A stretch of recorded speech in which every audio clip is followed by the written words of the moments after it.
जय मसीह की। एक बार फिर मैं परमेश्वर का धन्यवाद देता हूँ। प्रभु ने एक बार फिर हम सबको संडे स्कूल में इकट्ठा होने का एक मौका दिया। आइए हम प्रार्थना करते हैं, प्रार्थना करके हम लोग शुरू करते हैं। स्वर्गीय पिता प्रभु जी, हम आपको धन्यवाद देते हैं। प्रभु जी, हम एक एक को पिता आपने संडे स्कूल में एक बार फिर से इकट्ठा होने का एक मौका दिया। प्रभु आपका वचन जब हम लोग सीखने के लिए जा रहे हैं, आपसे विनती प्रार्थना करते हैं, हमें समझने के लिए प्रभु आप कृपा दें। प्रभु आपकी अगुवाई हम चाहते हैं, हम एक एक से आप बात करें। सारा आदर महिमा केवल हम आपको देते हैं। प्रार्थना प्रभु यीशु मसीह के नाम से मांगते हैं, आमीन। आज हम संडे स्कूल में परमेश्वर के वचन लूका रचित सुसमाचार 5वां अध्याय उसका 1 से लेकर 11 तक हम लोग देखेंगे। लूका रचित सुसमाचार 5वां अध्याय उसका 1 से लेकर 11।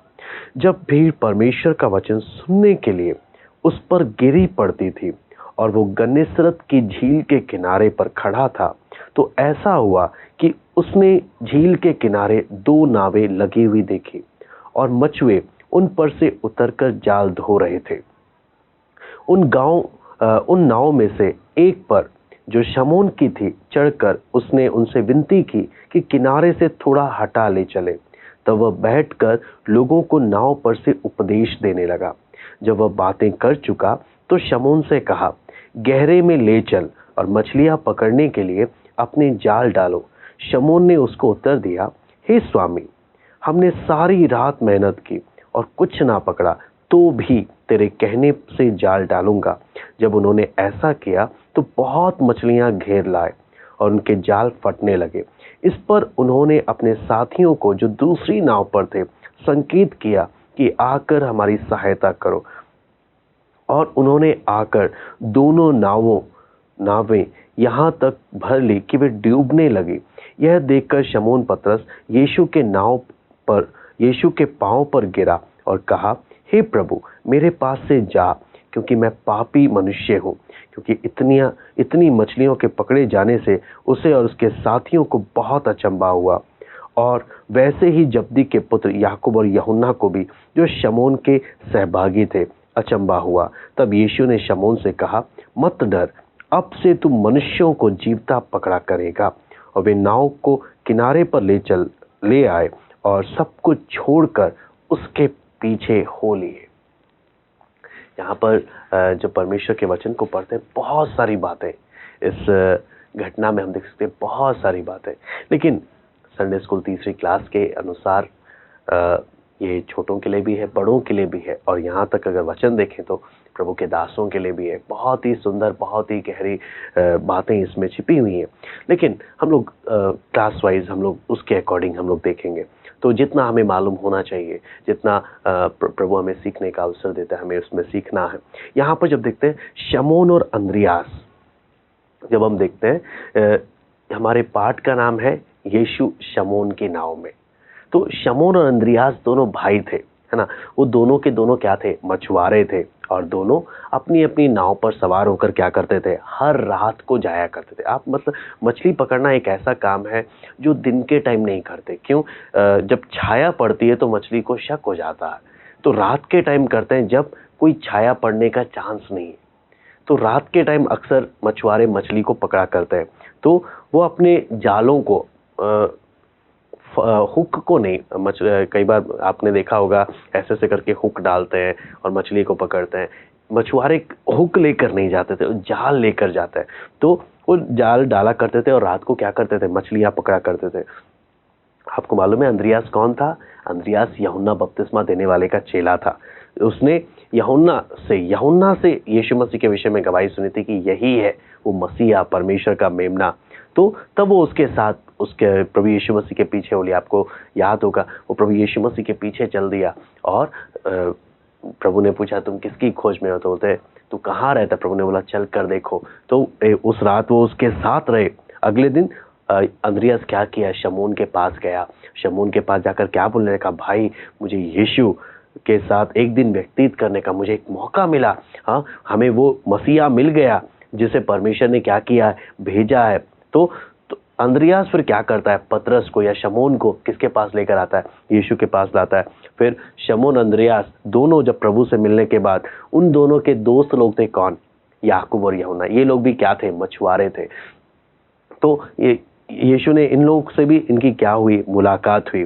तो ऐसी जब हर रात को जब मछली पकड़ने के लिए वो लोग जाते थे, तो हम परमेश्वर के वचन में जब देखते हैं तो आगे बहुत मछलियां पकड़ते हैं। और यहाँ पर वचन में जब हम देखते हैं ना, इस रात इन्होंने पूरी रात मेहनत करी, लेकिन एक मछली इनके हाथ नहीं लगी पूरी रात। अगर इतिहास में जब देखते हैं ना, इसके बैकग्राउंड हिस्ट्री को भी जब देखते हैं ना, तो आपको मालूम है बहुत टैक्स, रोमी लोगों का टैक्स लगता था हर चीज के पीछे। और हमें तो, आप लोगों को ये भी मालूम होगा कि उस समय में बहुत सारे चुंगी लेने वाले थे, है ना। चुंगी लेने वाले मत्ती है, ऐसे ही चुंगी लेने वाला जक्कई था, चुंगी लेने वालों का सरदार था जक्कई। तो ये लोग हद से ज्यादा क्या लेते थे, टैक्स लेते थे। और जो नहीं देता, रोमी सिपाही आकर उन्हें पकड़ के ले जाते थे। तो बहुत एक प्रेशर भी रहता था कि हाँ, रोमी सरकार को पैसे देने हैं, हाँ मछलियां देनी है, बहुत कुछ देना है, तो एक प्रेशर रहता था। और एक निराश भी थे, सारी रात इन्होंने मेहनत करी, है ना। मछली पकड़ने के ये अनुभवी मछुआरे, कोई पहली बार मछली पकड़ने के लिए नहीं गए। और वचन में यहाँ पे लिखते हैं कि वो अपने जाल धो रहे थे, जाल सुधार रहे थे, है ना। तो सारी रात मेहनत करके अब दिन के समय वो क्या कर रहे थे, जाल से। मैं बोलता हूँ, मैं एक रात जाऊंगा मछली पकड़ने, सारी जाल जोश जोश में जाऊंगा, सारी रात मेहनत करने के बाद जब मछलियां नहीं आएगी ना, मैं अगले दिन बोलूंगा भाई किसी को चाहिए तो ले लो, मेरे बस की नहीं है क्या करना, मछली पकड़ना। लेकिन आपको मालूम है, यहाँ पर जब देखते हैं ना, तो ये लोग सारी रात मेहनत करने के बाद भी ऐसे ही नहीं बैठे। सारी रात मेहनत करने के बाद ये दिन को क्या कर रहे हैं, साफ कर रहे हैं, जाल को धो रहे हैं। क्यों धो रहे हैं? क्योंकि दोबारा फिर से इनको क्या करना है, मछली पकड़ना है। ये हार मानते नहीं है। बहुत एक अच्छे गुण है जो हम आगे परमेश्वर के वचन में देखेंगे। तो यीशु बड़ी भीड़ के साथ जब वहां से जा रहा था, तो यीशु ने क्या किया, शमोन है, अंद्रियास है, याकूब है, यूहन्ना है, ये सब लोग क्या कर रहे थे, जाल सुधार रहे थे। तो यीशु ने क्या किया, यीशु ने शमून से बोला, क्या शमून, मैं तुम्हारी नाव में बैठ सकता हूँ, नाव में आ सकता हूँ, नाव को थोड़ा सा आगे ले चलो। तो उसने परमिशन दिया, हाँ प्रभु आप आइए। तो शमून की नाव में बैठकर प्रभु ने क्या किया, लोगों को बैठकर वचन बताने लग गया। और जब वचन बता रहे थे, है ना, जब प्रभु वचन बता रहा था, सब लोगों को, बड़ी भीड़ को बता रहा था। लेकिन आप देखना, सिर्फ बड़ी भीड़ से ही प्रभु बात नहीं कर रहा, आगे बड़ी भीड़ से बात करने का, उनको भेजने का, प्रभु व्यक्तिगत रूप से, पर्सनली प्रभु पतरस से बात करता है। पतरस को बोलता है, शमून नाव को आगे और लेके जाओ, गहराई में लेकर जाओ। हाँ, जब शमून वगैरह जाल धो रहे होंगे, प्रभु वचन बता रहा होगा, ये लोग बड़े ध्यान से सुन रहे होंगे। लेकिन प्रभु ने बोला, सिर्फ मैं तेरी नाव में ऐसे नहीं चढ़ा कि सिर्फ मैं दूसरों से बात करूं, मैं तेरी नाव में इसलिए चढ़ाऊं कि तुझसे भी क्या करूं, बात करूं। आपको मालूम है, प्रभु हम एक एक को इस्तेमाल करता है दूसरों को क्या करने के लिए, प्रभु के बारे में बताने के लिए। नाव क्या चीज दिखाता है, नाव हमारे जीवन को दिखाता है ना। तो जब शमून ने अपना नाव प्रभु को दिया, प्रभु ने शमून की नाव में होकर लोगों से क्या किया, बात किया। जब हम भी अपना जीवन जब प्रभु को देते हैं ना, प्रभु हमारे जीवन में आकर भी लोगों से क्या करता है, बात करता है। लेकिन प्रभु हमारे जीवन में सिर्फ इसलिए नहीं आया कि लोगों से बात करे। आप देखना, प्रभु हमारे जीवन में इसलिए आता है, हमसे भी व्यक्तिगत रूप से हमारे जीवन का प्रभु बनकर हमसे भी क्या करे, बातें करे, हमें सिखाए, समझाए, है ना, हमें सुधारे। यहाँ पर जब देखते हैं, प्रभु अपना वचन बताने के बाद शिमोन को बोलता है, शिमोन गहराई में ले चलो और जाल डालो, है ना। तो यहाँ पर मछली पकड़ने के लिए जब जाल डालो, आप समझना, शमोन, अंद्रियास, ये लोग यीशु से पहले मिले हैं। ऐसा नहीं कि यहाँ पर इस घटना में हम देखें कि पहली बार मिलने के लिए आ रहे हैं, ये यीशु से पहले मिले हैं। अब इनको मालूम है यीशु बड़ा ही है, हाँ गुरु तो है, लेकिन गुरु के साथ साथ एक बड़ा ही था पहले, ये कोई मछुआरा नहीं था। तो अब उदाहरण के लिए मैं मछुआरा नहीं हूं, तो एक एक्सपर्ट मछुआरा मुझे बोलेगा उधर जा, उधर जाल डाल, तो मैं डालूंगा। क्यों डालूंगा? क्योंकि वो एक्सपर्ट है और मैं तो नया नया खिलाड़ी हूं, मुझे तो कुछ नहीं मालूम, है ना, मैं मानूंगा। लेकिन हाँ, अगर मैं एक अच्छा मछुआरा हूं, अनुभवी हूं, काफी सालों से करता आ रहा हूं, हाँ, मैं पानी में खेलना मेरी आदत है, हाँ, मैं अनुभवी हूँ, ज्ञानी हूँ मछली पकड़ने में, उस समय एक बड़ई जिसका समुद्र से कोई लेना देना ही नहीं, जिसको मछली पकड़ने से कोई लेना देना ही नहीं, वो आकर मुझे बोलेगा यहाँ पे डाल, आप बोलिए क्या आप और मैं मानेंगे? है ना। आजकल के लोगों की खड़ी बोली क्या, तू मुझे मत सिखा, तू मुझे मत बता, हाँ ठीक है, मुझे आता है, मुझे मुझे मालूम है क्या करना चाहिए, है ना। कई बार हम भी जब बात करते हैं ना, हमारी भाषा की शैली भी क्या होती है, हमने तो सब जगह का पानी पी रखा है, हमें ना बताओ। हम सारी दुनिया घूम कर बैठे हैं, हमें तो सब कुछ मालूम है, हम ही सबसे बड़े ज्ञानी हैं। सही भाषा में अगर बोले, जिधर रहते हैं, जिस राज्य में भी रहते होंगे ना, उसकी भी सारी गलियां नहीं मालूम होंगी। हाँ, उसके भी सब कुछ नहीं मालूम होंगे, खुद के शरीर के बारे में सब कुछ नहीं मालूम होगा। लेकिन हमारा घमंड क्या रहता है कि हाँ, हमें कोई सिखाने की क्या नहीं है, जरूरत नहीं है। लेकिन आप देखना, एक अनुभवी ज्ञानी मछुआरा प्रभु यीशु मसीह से क्या बोलता है। आप अगर वहां पे देखेंगे तो शमून क्या बोलता है, हे स्वामी, क्या बोलता है, स्वामी, मालिक, है ना। कोई हमें कुछ बात बोले और एक ऐसा व्यक्ति बोले जिसको हमारे फील्ड का या हमारे कार्य का कुछ आता पता नहीं है, क्या हम उसको स्वामी बोलेंगे? बोलेंगे तू मत सिखा। लेकिन यहां पर शमून की नम्रता भी देखते हैं, हे स्वामी, हे मालिक, गुरु है, लेकिन स्वामी, हमने सारी रात बड़ा परिश्रम किया। ध्यान रखना, अगर मछुआरे बोल रहे बड़ी मेहनत करी ना, सच में बहुत मेहनत करी है। मछुआरे कोई आलसी व्यक्ति नहीं है, क्योंकि इनकी जीविका मछली पकड़ने पर टिकी है। इनकी रोजी रोटी मछली पकड़ने से चलती है। क्योंकि हमने सारी रात परिश्रम किया और कुछ भी हाथ नहीं लगा। फिर भी क्या बोलता है, फिर भी तेरे कहने से मैं डालूंगा। दिमाग तो समझ नहीं आ रहा कि मैं बड़ई का कहना क्यों मानूं। मेरे अनुभव बोलते हैं मैं इस बड़ई का कहना क्यों मानूं। लेकिन हां, फिर भी मैं तेरे कहने पर क्या डालूंगा, जाल डालूंगा। इससे मालूम है आपको क्या, हमें क्या सीखने को मिलता है कि कई बार परमेश्वर हमें वो बातें करने को बोलता है जो हमें समझ नहीं आता कि ऐसा क्यों हम करें। हम कई बार बोलते हैं, हमारी आदत होती है ना, कई बार कोई हमें जब कुछ बोलता है तो हम पूरी एक्सप्लेनेशन चाहते हैं, क्या सारी बात बताओ, फिर मैं अपने लॉजिक से देखूंगा ये सही है कि नहीं, फिर मैं बात मानूंगा। हाँ, हम बहुत डिबेट पर आ उतरते हैं कि हाँ, पहले सारी बात क्यों, कहाँ, कैसे, सारी हिस्ट्री जानने के लिए हम बैठ जाते हैं। हम तुरंत आज्ञा मानने में हम फुर्ती नहीं दिखाते, है ना। भजन का लेखक क्या बोलता है, प्रभु मैंने तेरी आज्ञा मानने में विलंब नहीं, मैंने फुर्ती की है। मैंने तेरी आज्ञा मानने में विलंब नहीं, मैंने फुर्ती की है। यहां पर पतरस क्या बोलता है, प्रभु ऐसे ही मेरा दिमाग तो बोलता है तू एक बड़ा ही है, मेरे अनुभव बोलते हैं तुझे तो इस धंधे के बारे में कोई आइडिया नहीं है।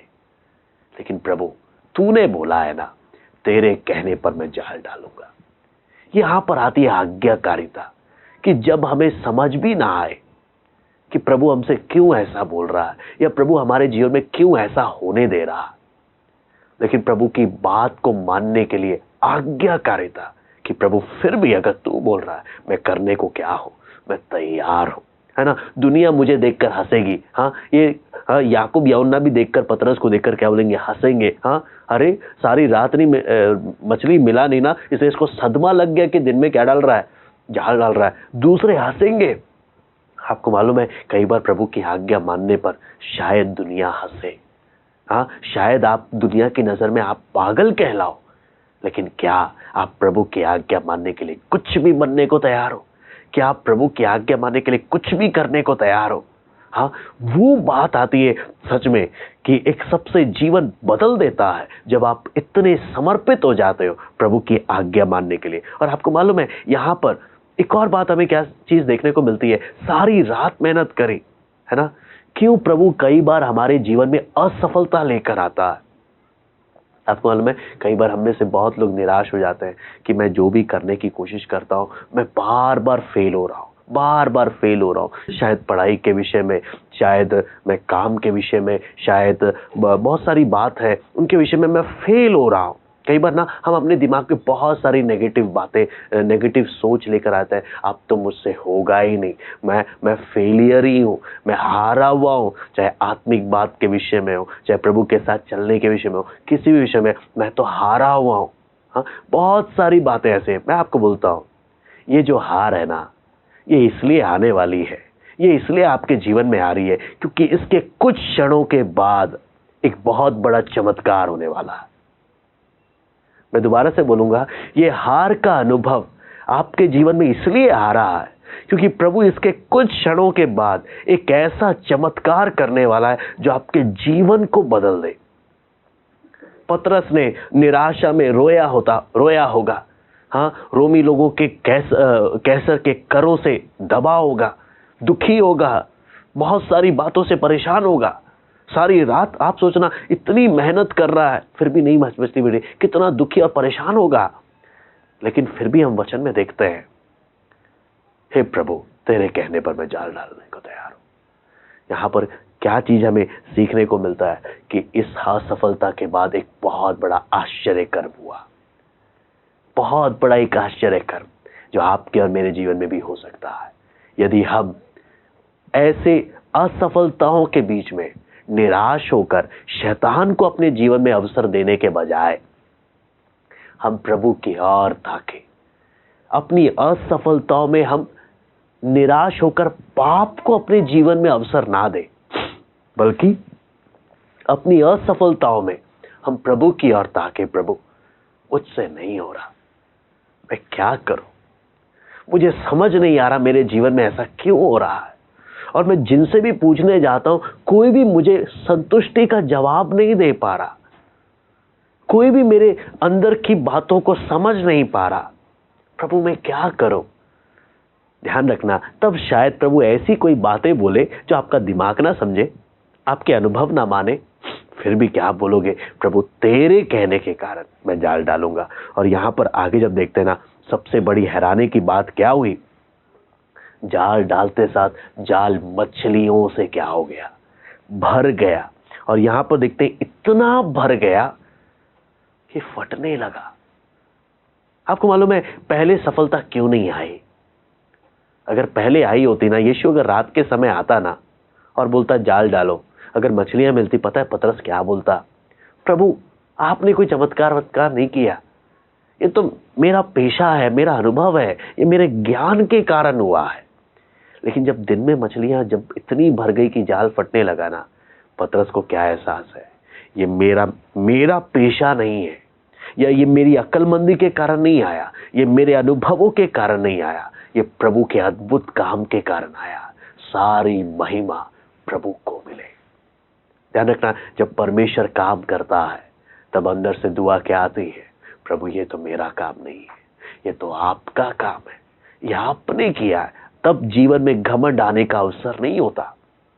लेकिन जब आपने खुद से कुछ किया है ना, आप फूल जाते हैं, हम फूल जाते हैं कि हाँ मैं कुछ हूं, मेरे कारण कुछ हुआ, और जीवन में घमंड आता है। और वचन में लिखा है, नीति वचन साफ साफ बोलता है, विनाश से पहले क्या आता है, घमंड आता है। घमंड एक बहुत ही खतरनाक चीज है जो हमारे विनाश का कारण बनता है। आपने, मैंने, हम सब ने प्रार्थना करना है, प्रभु हमारे जीवन में कभी घमंड ना आए। प्रभु यदि घमंड आने का जो कोई भी चांस हो, प्रभु आप उस चांस को ही उखाड़ फेंक दीजिए, वो चीज को ही हमारे जीवन से उठा के फेंक दीजिए प्रभु, उस चीज को ही हमारे जीवन से दूर कर दीजिए प्रभु। कभी हम घमंडी ना बने, सदैव नम्र और दीन तेरे चरणों में बने। वचन बोलता है परमेश्वर दीनों पर अनुग्रह करता है, लेकिन घमंडियों की चढ़ी आंखों का सामना करता है। कई बार है ना, हम प्रार्थना कई बार क्यों नहीं होती आपको मालूम है, हम घमंड दिखाते हैं, हम बोलते हैं प्रार्थना की क्या जरूरत है, हम खुद से चल सकते हैं। लेकिन दीन जन क्या करता है, प्रभु प्रतिदिन सुबह उठ के क्यों प्रार्थना करता है, प्रभु मेरी ताकत नहीं है, प्रभु मैं अपनी ताकत से एक परीक्षा का सामना नहीं कर सकता, मैं अपनी ताकत से आज के दिन में आने वाली हर एक बातों को सही ढंग से नहीं कर सकता, तेरा अनुग्रह चाहिए।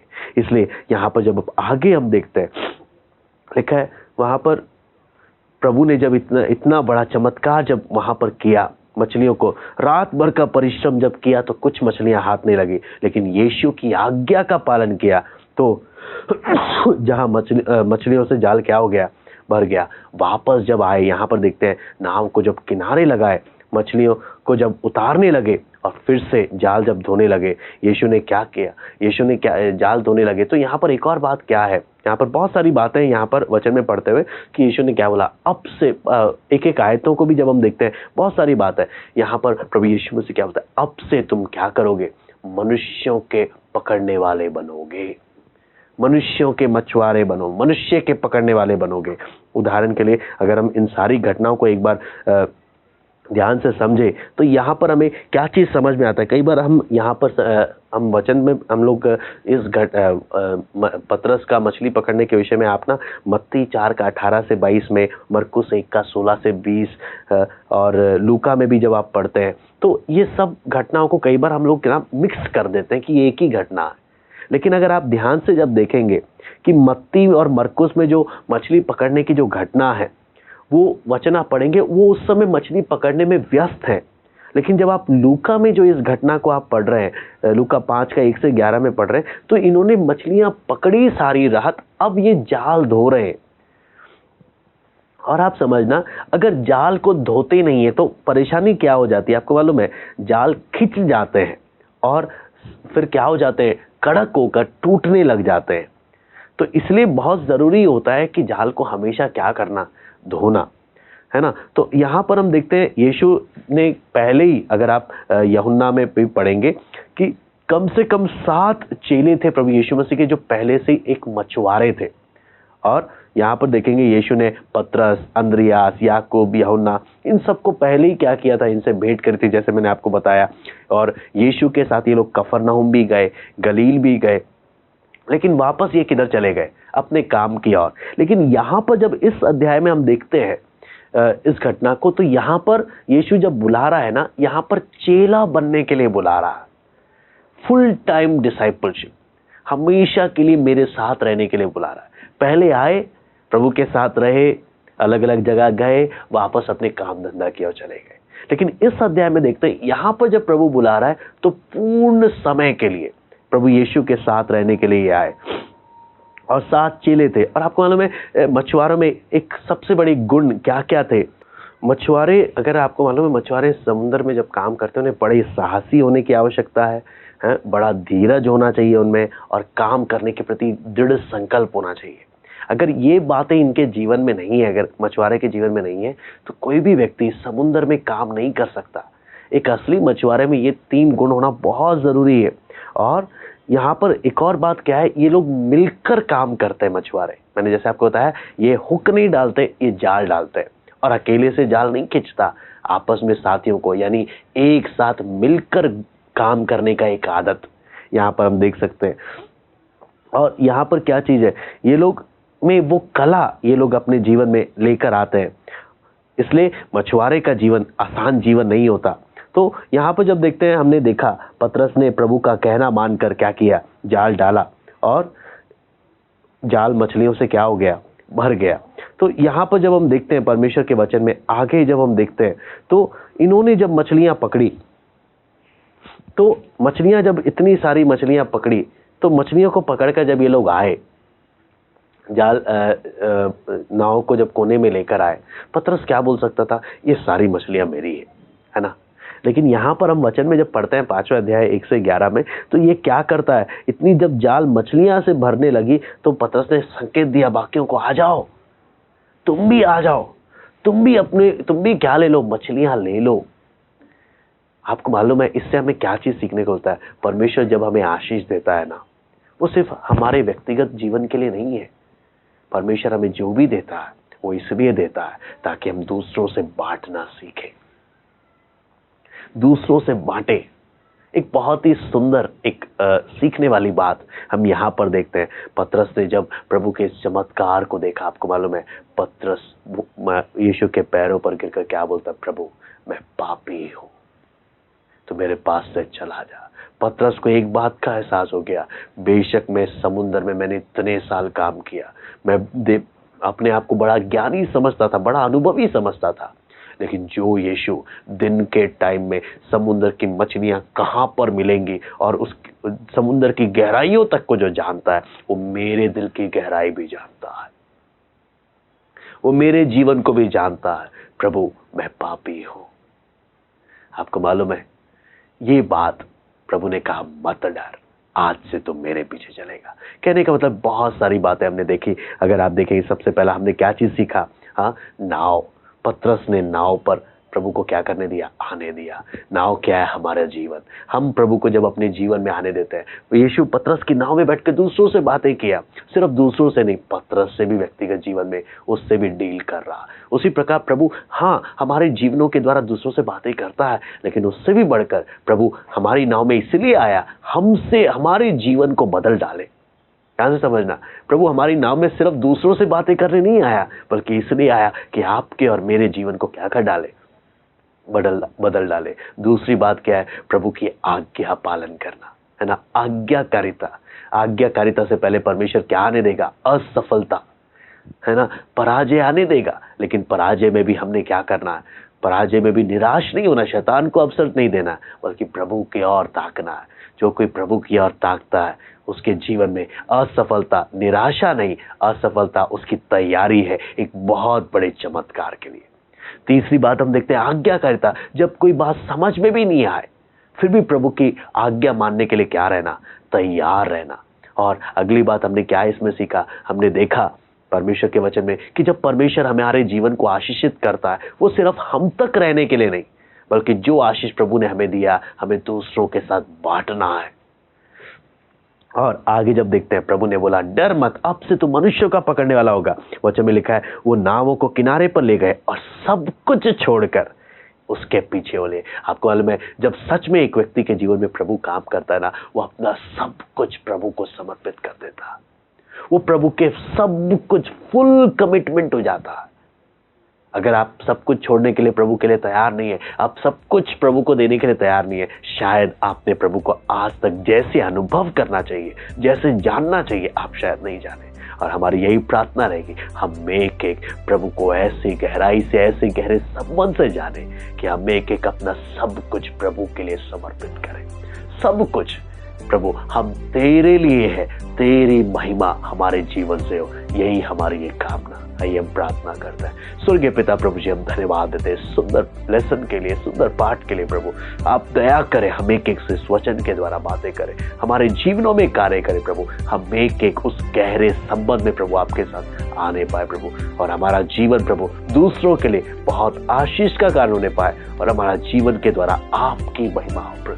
पिता धन्यवाद देते प्रभु आज की संगति के लिए, एक एक को मनन करने के लिए आप सहायता करें। इन वचनों को, सारी बातों को हम आपके हाथ में सौंपते, प्रार्थना प्रभु यीशु मसीह के नाम से मांगते हैं। प्रभु आप सबको आशीष